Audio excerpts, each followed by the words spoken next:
It's time for us to get love right, folks. And so we invite you to check out the King and Queen of Hearts. This is an incredible training for couples who are struggling in unsatisfying sex lives. It's also for lifelong learners, people whose relationship is great and they want to make it even better.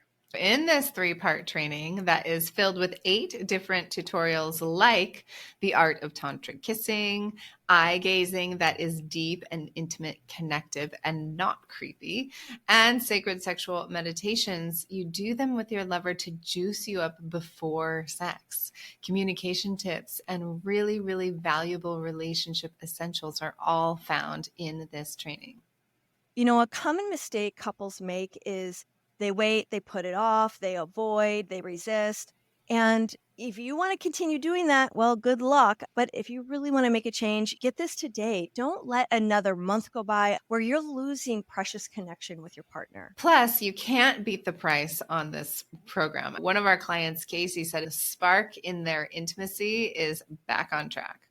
Now, Sarah and her husband, you know what she told us, Willow? She said, finally, he learned how to kiss her right. Oh my God, hallelujah. So happy for Sarah. So if you want some radical changes in your love life, go to sexreimagine.com, click on courses, and scroll until you find the King and Queen of Hearts. And because you are a fan of the podcast, you can use the King and Queen 10 code in order to get 10% off. That is King and Queen 10, and you can use it in the checkout. Welcome to the Sex Reimagined podcast, where sex is shame-free and pleasure-forward. Let's get into the show. Welcome back to the show, everyone. This is Leah Piper and Dr. Willow Brown, your hosts of the Sex Reimagined podcast, and we have another LXW episode for you. Yeah, today we're going to be talking about the sexual stages that we all go through, no matter if we are in long-term monogamous relationships, in polyamorous relationships, in single relationships with ourselves. We all go through these stages. So let's dive in. You know, what I think is so interesting about these 5 stages of sexuality is that they're not linear. You could find yourself in multiple stages at once. You could go through all 5 stages in one day. You could be in one stage for multiple years. So let's first name the stages. First stage is a resting stage. Do you know what this stage is like, Dr. Willow? Oh, yes, I do. Where you're just taking a nice long rest. It doesn't have to be long, but just feeling like, you know, sexuality just isn't at the forefront of your mind. It's not at the forefront of your thoughts. It's not something that you are focused on for that period of time. Yeah, you know, this happens a lot when you're a caregiver, when you've had a baby, and all of your Shakti sexual energy is going towards keeping these children alive and thriving. It could be or parents, as the case may be. Yeah. Totally. When you're caregiving a family member. Or spouse. Yeah. Definitely. And it's happened to me with neither one of those experiences. I just go through a period of going like, I can't find it. I'm not connected to my libido. I don't feel horny. I'm not interested. In fact, it could go so far as feeling annoyed by other people's desire for sex around me or a partner's desire for sex. And I think what's troublesome about this stage is the judgment we have for it. I know that's been true for me. It's feeling like, how dare I not feel sexual? And we start to think it's wrong or there's something bad about us in the moment. Is it our libido? Is it our hormones? We start digging and looking for stuff, and instead of just being in the acceptance of like, well, it's a resting period. Yeah.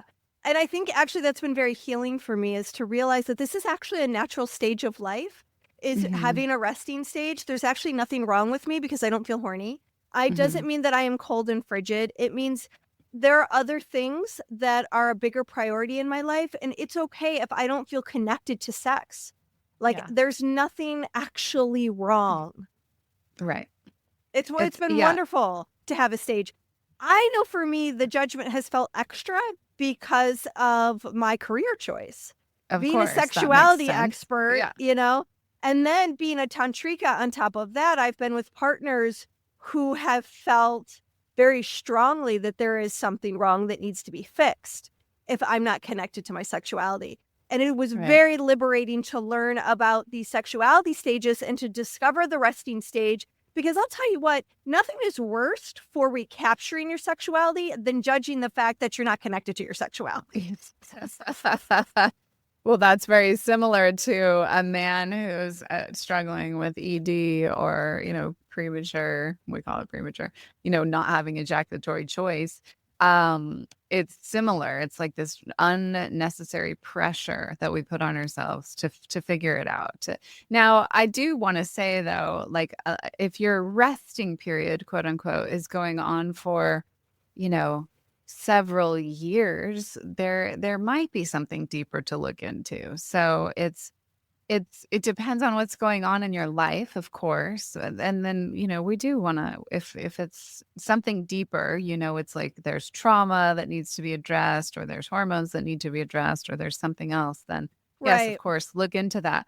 But, if you're a postpartum woman, your oxytocin should be going to your infant for at least a year. The postpartum period is a solid 12 months, if not 18 months. So really give yourself that time. And yeah, if you're a caretaker, or if you're just in a resting period, like maybe you're just really focusing on, self-love and taking care of yourself in other ways, or maybe you're just really focusing on your business, your career path, or maybe you're super focused on, I don't know, there's so many things to focus on in this world. Sexuality is just one. One. Yeah. And I mean, the resting stage isn't like an excuse not to be an inquiry around Yeah. what's going on with your system and what do you want from your system?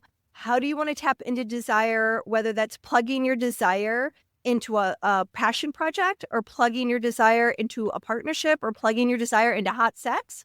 Like, you have some choice with this. And the gift of the resting stage is not to use it to judge you or to pathologically create a story of drama around your lack of interest, but to be curious and to be self-accepting. So it's not an excuse not to be curious about what's going on with you sexually, but it's an invitation to put your attention perhaps on other things that you value beyond your sexual energy. Now let's move on to another stage. Yes. The Stage number 2. stage Which isn't a two. number 2. Again, not linear. Not They linear. can happen at any time, and they can come all at the same time. Yeah. One of, I think, the most profound stages that I've been through is the healing stage. Well, we do love the healing stage here in Tantra world, don't we? We sure do. Yes. I mean, it's just profound. It brings so much magic. It's, I was working with a client recently, and it was like he was having this big breakthrough of like, okay, there's healing to the point of getting out of pain, like getting out of trauma triggered response. That's one level. But the next level is actually feeling pleasure and letting pleasure be the healer, like letting so much, oh my God, that feels amazing. That feels good. And letting yourself soak in that and steep in that and bathe in that to the point where your level of self-deserving and self-worth starts to shift. And I think that is a really, really profound healing that that just everyone has the potential to experience, and I hope everyone gets to experience. I remember when I first started to have that experience of like pleasure as a healer, feeling that, oh, that's so good. And it breeds this level of confidence inside of you. Again, self-worth and self-deserving. Yeah. I think there's something just so vulnerable that cracks you open. I feel like through sexual healing, you discover an exquisiteness to vulnerability. It's still hard to do, because you're just kind of opening up all your guts, and whether Can you're be. just, Yeah. it's like, I'm so tender. In this tenderness, something is being like cracked open, and something is healing up. And it can feel really raw and very tender. It can feel so beautiful at its apex. Mhm. It can feel very cathartic. There can be lots of tears, the release of rage, sadness, grief, despair, loneliness. But I think what people are most surprised by, and you touched on it, Willow, is that healing can also be very pleasurable. It's not always cathartic tears. Sometimes the pleasure will bring you to tears and that will feel healing. But it's Yeah. pretty, And it's even pretty, all in the same moment, where one moment you could be crying tears of grief and rage, and like 3 seconds later, that those same tears turn into to bliss. pleasure and rapture and bliss. And the experience can be quite a smorgasbord of emotions, and none of it has to have story behind it. I mean, that's one of the things that I find so intriguing. When we do these tantra teacher trainings where everyone's kind of really deep in the tantric healing and transformation, and some of the people who've done so many years of healing and coming into themselves and knowing their essence, they still have these incredible, profound breakthroughs. And it just really speaks to the word tantra itself, and a tool for expansion. It's this ever expanding, ever evolving potential and possibility. And I was talking to a girlfriend yesterday, and I was just, talking about how limited most people experience sexuality. It's like, this is what it is. We always do it this way, and this is the one thing.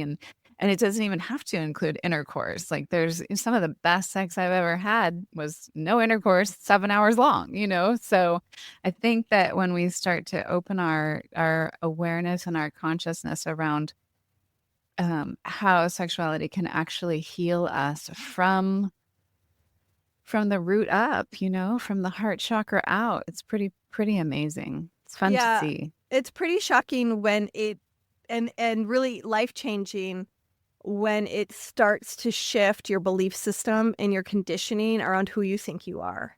Yeah. I know probably one of the more profound experiences for me through healing through sex was the healing I had to do by myself, where it did not require a partner. And that was really moving beyond my belief system of self-loathing, self-hatred, a lack of self-worth, really seeing myself as someone who was unlovable. I mean, it was a hardcore, like, journey belief thing that I had to completely disrupt. Yeah. And I don't believe it would have been possible just through therapy. I don't believe it certainly wasn't possible as much as I tried to do it through Oprah and Cosmo magazine tests. It really or required other people, other tantrics or lovers. Yeah, totally. Because a partner can't love you enough for you to love yourself. And it's not an intellectual pursuit. It's something that requires an emotional, physical, sexual, spiritual experience of really going in with touch and with energy and with emotion to feel yourself differently, to touch yourself with a different vibration of love and of asking for healing. And so for me, the journey of healing through sex really required me to take a look at what is it that I need that I don't now have, or I have covered up access to. Some of that was forgiveness, forgiving myself for those times in life when I was drunk and promiscuous and having experiences that were actually really emotionally harmful. And then there was the healing that occurred with a partner, that when you're with a partner who you feel really safe with, who you're choosing to trust, who can hold you in that tenderness, who's willing to penetrate you with their spirit, with their emotions, with their support, with their touch, with their consciousness, with their depth of presence, that allows for this deep unfolding, this unfurling of negative belief systems to start to crumble, so that you can have these exalted experiences of true healing, which leads to like really some of the most stupendous pleasure that your mind can't even come up with words for. That's really the power of this stage. And sometimes we go through periods where we spend a whole year on sexual healing or longer, or we might just have one experience that felt tremendously healing. Maybe it's really realizing after the devastation breakup of a divorce or something where you meet somebody new and suddenly you realize, fuck, the love after all continues to win, even when you thought it was hopeless. Yeah. I mean, the sexual healing, as a longtime healer, My work always tends to have some element of that. And I think no matter what stage you're in, there's always some element of healing going on. Whether you're in that resting or you're in that adventure stage or that more deeper healing stage, it's an experience of becoming more whole. And so that is the healing. Yeah, that's an interesting point. Well, let's move on to another stage. Let's talk about the adventure stage because Yes. you're definitely in it and I definitely have been enjoying it myself. Yes. The adventure stage is when you are trying things that you maybe you didn't even know was possible. So it's brand new to you, or maybe you had judgments about it at one time and now you're discovering some curiosity that's very surprising. It is fun. Here's what I notice about it as a little scientist of sexuality. It's like I don't necessarily get super aroused. I just get really interested. For me, it's more of this like, oh, wow. Oh, look at that. Oh, my goodness. That feels interesting. It's just more of this, I don't know, data collection that's happening in my mind and my experience. I was recently in Hawaii with some tantric friends, and I had 8 sexual firsts in, I think, 4 days. And, I really my arousal scale probably peaked to New an heights? 8 or a 9 one time. Just Oh. those whole 4 days. Gotcha. Yeah. I think what's important is that we also create a distinction because sometimes adventure stages look like learning stages, but they're actually different.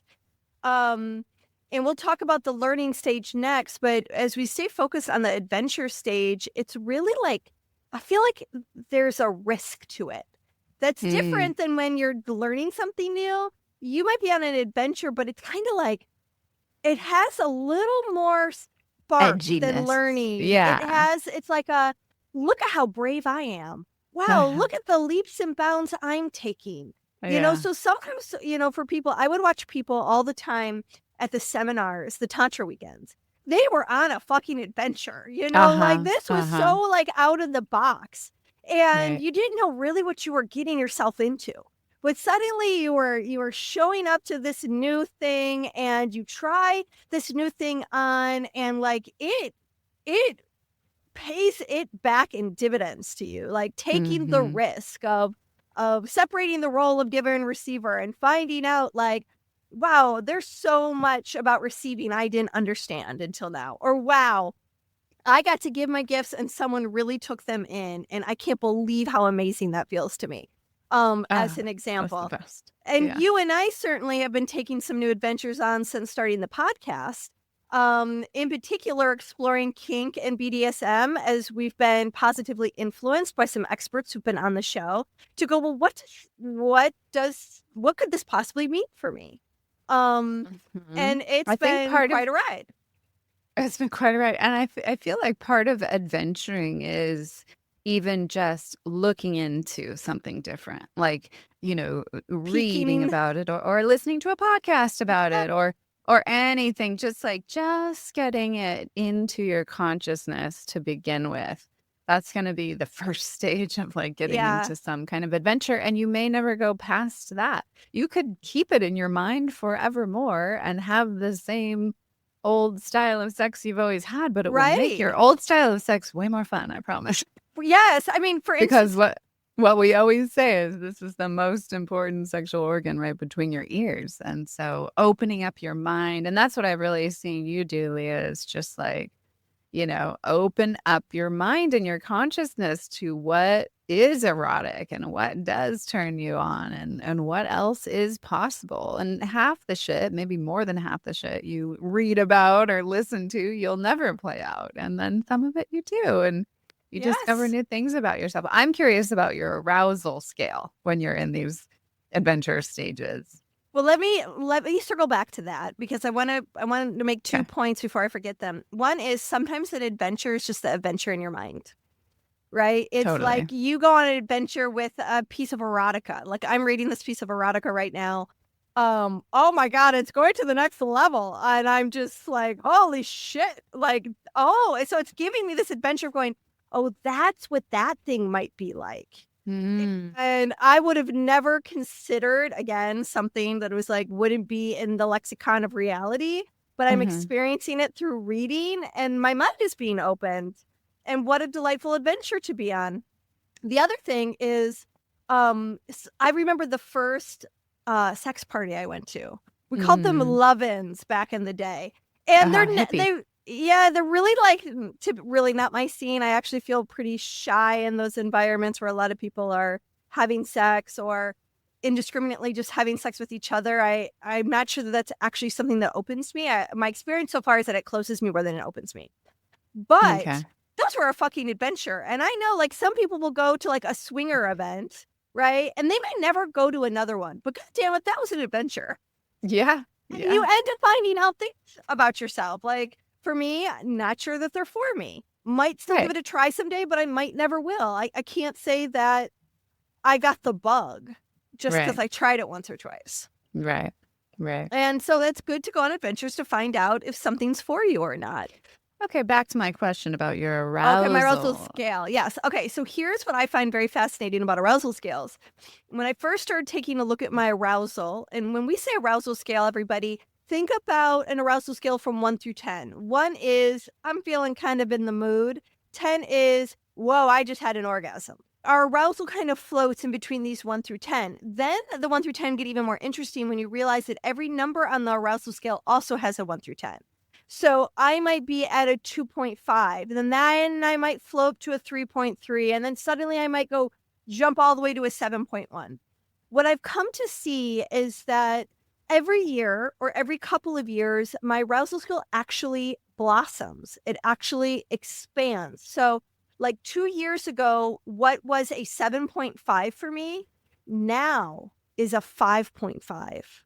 Which means I've hit new heights of 7.5, which means I've hit new heights of an 8.8. I've hit new heights of what 10 actually is. My arousal scale range has expanded.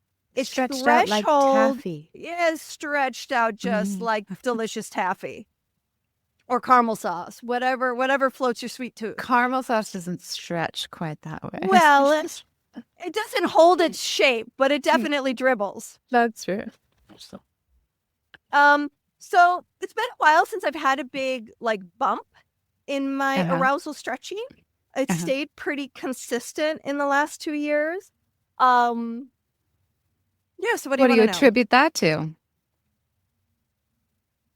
I don't know that I attribute it to anything. It's just at it doesn't need to expand every year. It doesn't have to keep on getting bigger and bigger. Yeah, so right now it's at a delicious place and I have no judgment. Yeah. God bless. God bless. All right. Let's talk about the learning How about you? stage. Do you want to reflect a little bit on what's changing with your or not changing regarding your arousal scale? Let's take a quick break. Hey guys, what would it be like if you could last 10 times longer when you're having sex? We are going to teach you how to gain massive confidence as a lover, all without performance anxiety, gimmicks, or prescription. This course is perfect for you if you've ever been mortified by a sexual encounter that ended way too early. Or if you've ever avoided intimacy out of fear that you won't last as long as your lover desires. Or maybe you long to give your partner multiple orgasms but can't last long enough to make that a reality. Well, good news, we've got your back. And it's in our course, Last 10 Times Longer. Go to sexreimagined.com/last-10x-longer. And for all of our favorite listeners out there, we are giving you a discount, 20% off, y'all. Just put in podcast 20, all caps, podcast 20. To get your 20% off of this phenomenal course that you're going to want to review more than once. The link is in the show notes. We cannot wait to see you inside this course. Plus, don't forget, we always got tons of bonuses. See you there. Oh, let's see. Yeah, I mean, definitely it's stretching like delicious taffy, although I hate taffy. I know, taffy's actually not that great. but She's the too arousal sweet. scale stretching is delicious. So, Yeah. yeah, definitely. I can ride the higher, levels much, much longer. My orgasms are longer, fuller. There's more time within them to be. I love sex magic. So pretty much every single sexual encounter I have has a sex magic element to it. So during those long extended orgasms, I think about that thing. I think about that thing that I'm calling in and what it feels like to have it in my life. And I just steep in the emotion of that as I'm in that expanded state of awareness. And I've been able to kind of go far beyond the physical body and just experience that uh, galactic outer space, real energetic place. And yeah, that's Well, that's hold on. kind of how I experience. I was going to say, hold on to your horses with that one because that is a good description of a transcendent stage, which is Okay, going to darling. We be haven't our gotten there number yet. 5. We haven't gotten there yet. We Okay. haven't gotten there. So Okay, that's a okay. preview to come. Yes. But I will say, as far as like stretching out your arousal scale, it doesn't always have to be in the physical body. Sometimes it can be spiritual, it can be energetic. So that's what I'll say about that. Cool. So then let's hop over to learning because that's Learning. another real favorite of mine. I'm such a learning dork. We both are. Yes, we are. We're total sex geeks and proud to be so. I think it's one of the funnest places to nerd out is to discover all things, sexually pleasurable, but also profound and interesting. So to learn something new, I don't know. I don't know that there's anything better. I mean, I guess there's some transcendent moments that might trump Transcendent learning, moments. but I just went to my first Dark Odyssey conference. Yeah? How was Which that? is Tell us. a BDSM conference. And it was really fascinating. I learned so much in these couple of classes. I look forward to going to another conference because of the classes. The classes were really rich. I don't think the classes are for everybody. I've thought about doing an episode on what I learned, but people are going to have to really convince me that they want to hear about this type of sexuality on our show. Okay. Which Because we're not it convinced might yet, people. scare the children. We don't want to scare people. Yeah. But I'll tell you, one of them was on the art of fisting. And some people really desire to be vaginally fisted. They like the fullness. They like the stretch. Other people actually really enjoy and find incredible transcendent experiences through anal fisting. And that may be a brand new concept to some of our listeners. I won't go deep into it except for to say, wow, I really got to learn not only the techniques, the skill, but the reason why one might actually crave that kind of fullness, that kind of penetration, and the range of intensity that can provide, even just stillness to really vigorous movement. And I was so well taught by a fabulous educator. In fact, I'll give her a plug. I will give them a plug. Jamie Joy, an incredible sex educator from the East Coast that travels all over the country, illuminating various sex opportunities that people may not know even exist. And I'll tell you, I was actually deeply touched. And I went to two other of her classes because I was so impressed with her as an educator. Oh, I love that. That's great. Jamie Joy, we got to have her on the podcast. We got to have her on the podcast. Yeah. Got to have them on the podcast. Let's get our pronouns right. Let's get our pronouns straight. I have witnessed men in particular have some of the most profound spiritual experiences of their life through anal fisting. And the first time I experienced it as a giver. This feels like a transcendent story. So okay, see, I keep going there. You do. You keep on mixing up stages. I like to live there. I think your favorite realm is transcendent. Most definitely. Yeah. Okay. So tell us one of your favorite learning stages. Back to learning. So, one of my favorite things about learning is watching people learn. I love seeing people get it for the first time or like finally like viscerally understand something. That's so beautiful and So exciting to rich. me. Like that makes me feel like I am doing exactly what I need to be doing in the world when I get to witness that. So more of that, please. And as far as learning, like learning new things, I mean, learning new stuff in the sexuality world, I guess I'm trying to think about something that I've recently, even though I've had new experiences, there's a learning there, but it doesn't feel like I really had to learn anything. It was just like maybe it was more of a learning in my body, like a learning of physical sensation. Oh, I'm glad you brought that up Yeah. because there is a very special type of learning that comes through sexuality that's about embodied learning. It's an embodiment teaching. Yeah. And I think that's why many of us are so curious about things like Tantra and Taoism, and then things like kink and BDSM, is because it teaches you something so powerful from your body. This embodied knowledge becomes so Hmm. integrated. You internalize it to a degree that it becomes a part of you. And Yeah. then it changes how you live in the world. And that's something that's really, I think, special, and why those of us who get the hook get so passionate about it. Yeah. Yeah. And I think, as far as like the more cognitive learning that can be a part of this journey and process as well, um, I think that there are probably some new territories for me to step into learning. However, I feel so full at the moment.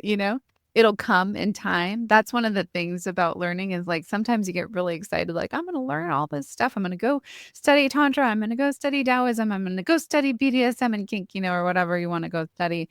And you get really excited about the learning process. And I think it's important to know when you're saturated with learning and it's time to just integrate that. Then you're shifting over to that more physical learning, to be able to really own that knowledge in your body.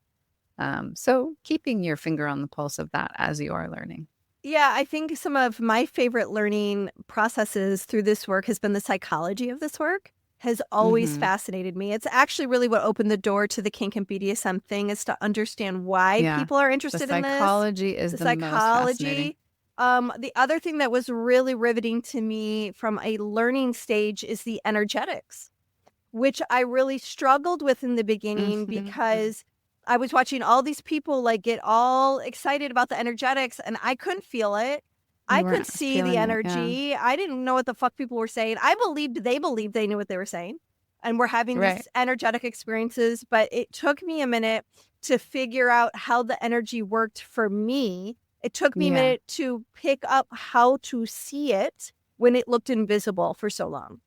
And that was a That's what makes thrill. you a great teacher for people who don't automatically get energy. Because for me, it was always just, of course, I Natural. feel the energy. Yeah. Yeah. So it's so helpful. And I think that's one of the cool things about teaching this stuff. And, is there's so many different types of people out there exploring. And you're going to get certain things from different teachers based on their path and their journey and what they had to go through to understand and to embody energetics or whatever it is. So I think Yeah. that's why it's important to kind of, be poly when you're in this learning stage and really, learn from different people. Yeah.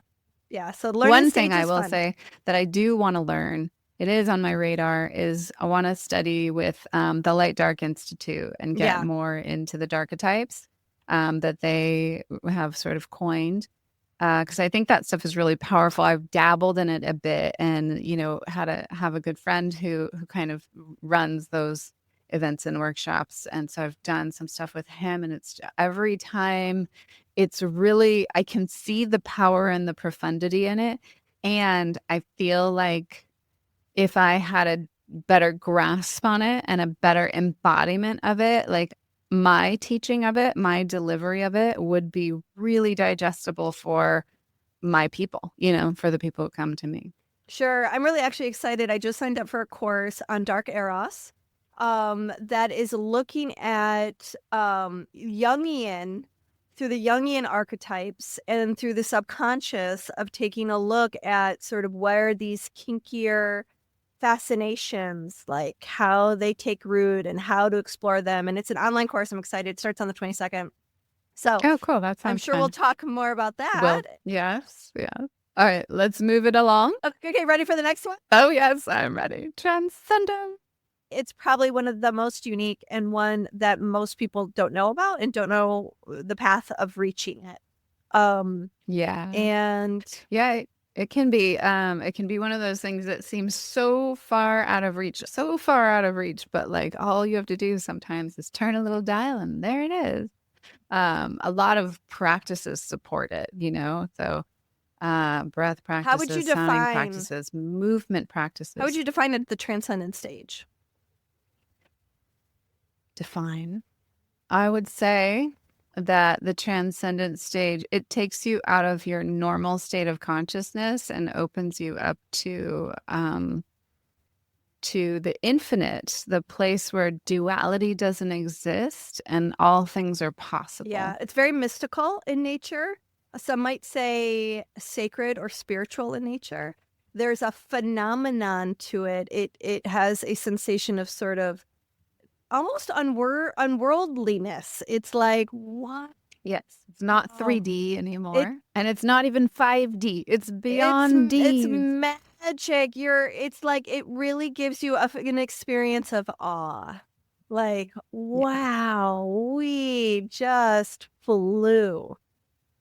And you just want to stay there. Yeah. You want to go back and you want to stay there. That's what I love about it so much is it makes all the bullshit of human bullshitness like just fade away, like nothing really matters when you're in that place of infinite possibilities. Yeah. And so there are things you were starting to talk about, like how people lead the practices that people do so that they can experience those states of consciousness that feel so unique and special, like breathing and meditating and centering their mind. I find Qigong to be yoga, really important. Yeah. Yeah. I also think that these profound transcendent states can happen spontaneously. Sometimes it's like the right ingredients of spirit and timing and people come together and you end up finding these galactic realms. Also drugs. Some of my most incredible Drugs are transcendent experiences have been under the influence of some really incredible magical drugs, psychedelics in particular. And those shouldn't be dismissed, in my opinion. Yes. Yes. And you can do them on the natch, the natural. You can Yeah. always do them on the natch. Yeah.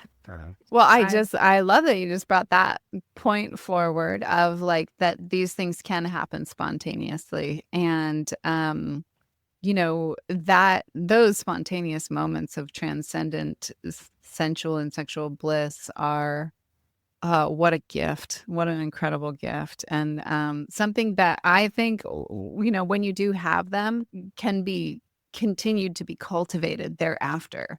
It's like, you suddenly transcend to experience this higher state of consciousness.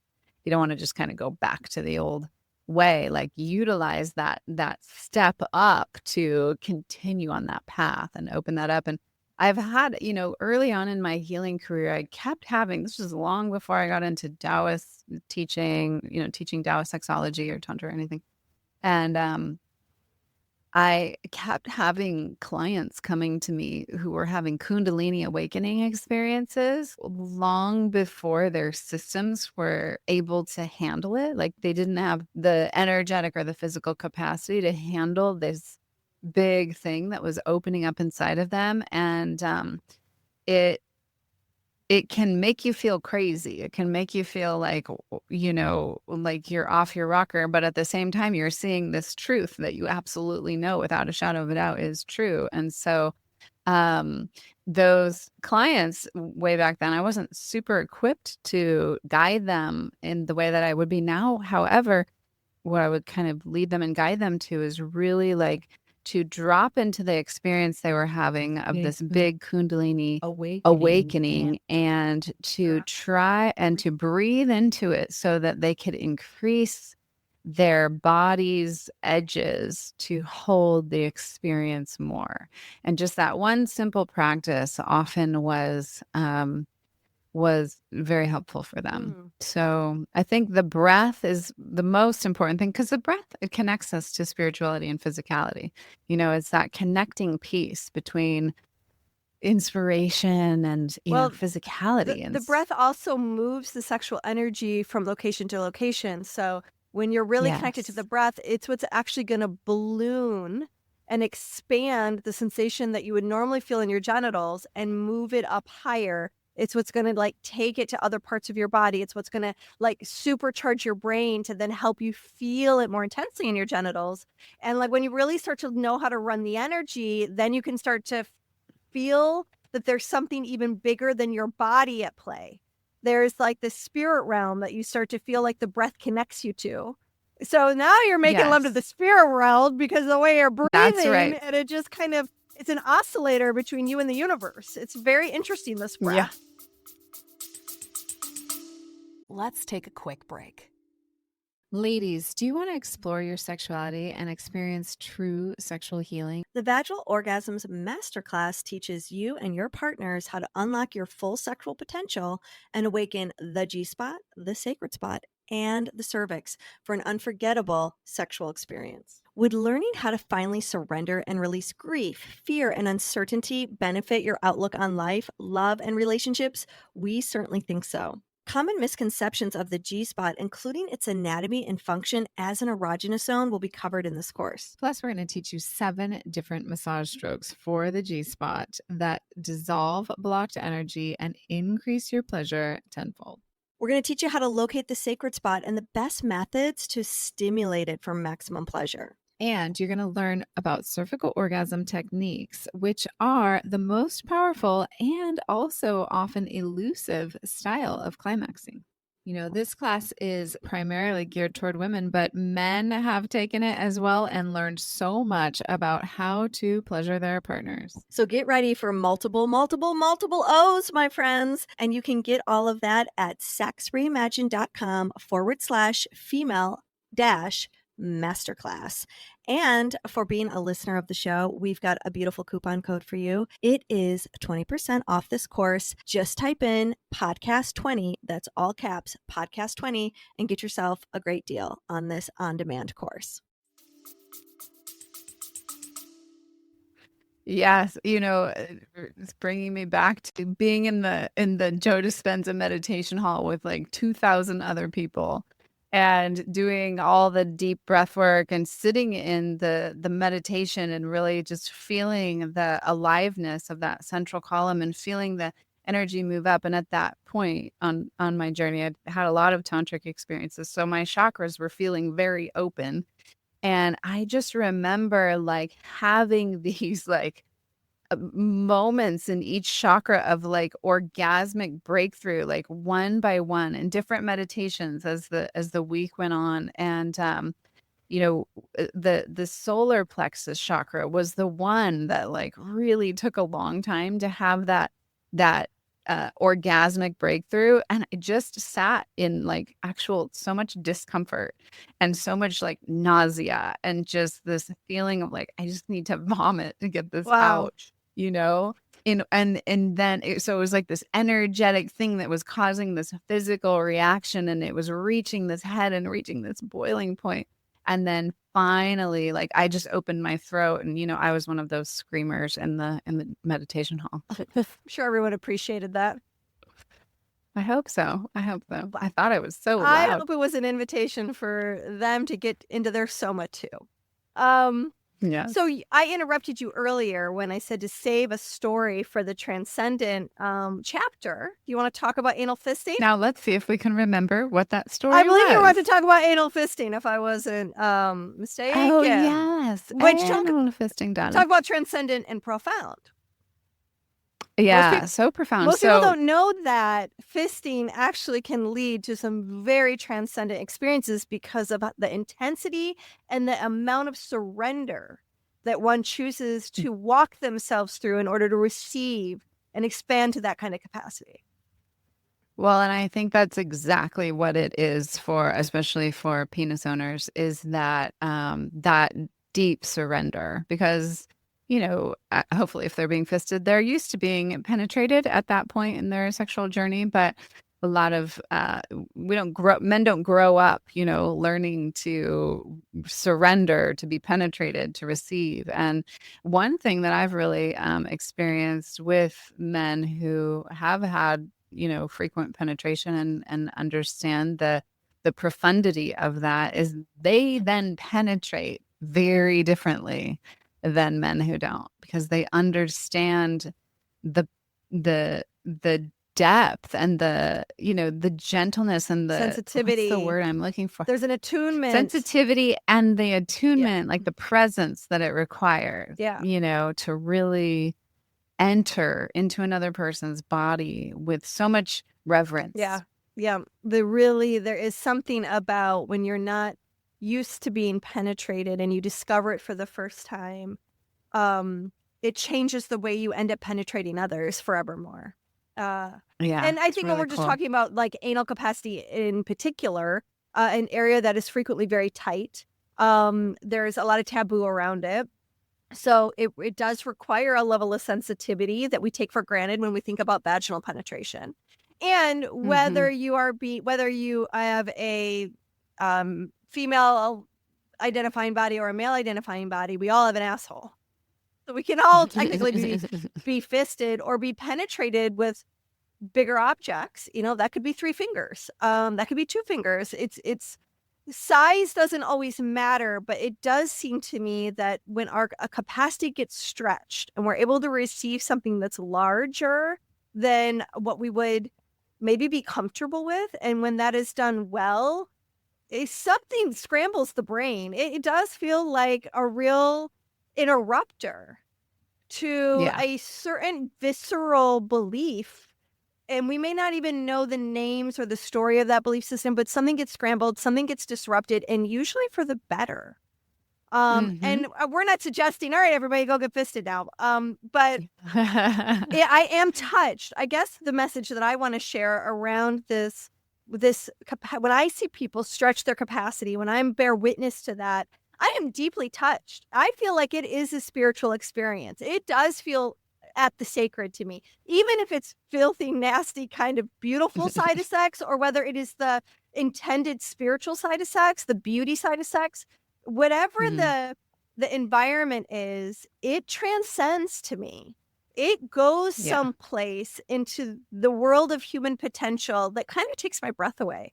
And I was very surprised that is the outcome of every experience I've ever been invited to where capacity gets stretched. I'm rewarded with it. It has not missed the boat once. Yeah, it's because there's this deep vulnerability that you're witnessing, right? Yeah. You're witnessing someone go to a place that they've never gone to before. Or they have. It doesn't mean that it's brand new. Or they have. They could be. Or they could have, be. but not in that moment. It's still like it's Like, they're Yeah, I guess every moment, vulnerable. every moment is new. But yeah, I guess to me, it just comes back to like, wow, human potential is vast. It's epic. It's amazing. We humans, we are so impressive when we open ourselves up to stretching. To stretching our capacity. I do want to say, though, before we close the episode, because we do have to get ready for another interview, is this thing about being in multiple stages at the same time.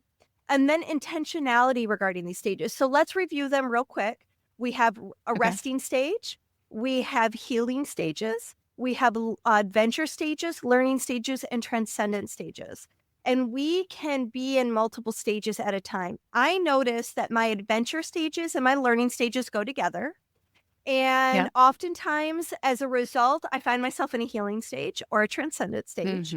My rest stages tend to be solo. And makes sense. I've noticed to stop rushing my resting stages, but to actually honor them and see them as something that is sacred and that has meaning and purpose, and to look for the meaning and purpose in my resting stages to keep me out of judgment. And Yeah, so I think that feels important to share. I'd like to get your take on that, and then I'd also like to say that we can be intentional about our stages. We can be in a stage and then look forward to the next. Yeah.